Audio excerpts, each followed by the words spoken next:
Assalamualaikum. Madayaw umayong adlaw kaninyong tanan. Magandang araw sa inyo lahat. Malugod kong binabati ang ating mga kababayan ng isang maligayang Pasko. Hatid ng kapanganakan ni Jesus ang mensahe ng kapayapaan, pagmamahal at pag-asa. Ang Pasko ay paalala sa ating mga tagumpay at selebrasyon ng ating pananampalataya at pasasalamat. Ito ang ating mga gabay habang patuloy nating pinagsusumikapang makamtan ang ating mga hangarin ng may maalab na pag-asa at pananampalataya sa may kapal. Alalahanin natin ang ating mga pamilya at ang kahalagahan ng pagmamahalan natin sa isa't isa na siyang regalo natin sa ating mga sarili, sa ating mga komunidad at sa ating bayan. Sandigan ng ating bayan ang mga pamilyang pinag-isa ng pagmamahal, pag-asa at pananampalataya.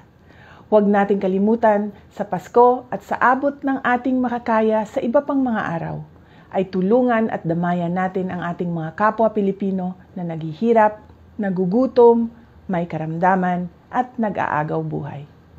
Ngayong Pasko, pasalamatan natin ang ating mga kababayang nagpakita ng katatagan, integridad, malasakit at pagmamahal sa bayan. Mahimo unta nato silang inspirasyon sa atong padayon nga pagsubay sa dalan paingon sa kabag-uhan, kalambuan ug kalinaw. Padayon kita sa atong pagmahal sa atong nasod alang sa Dios ug sa matag pamilyang Pilipino. Merry Christmas and a Happy New Year kaninyong tanan. Syukran.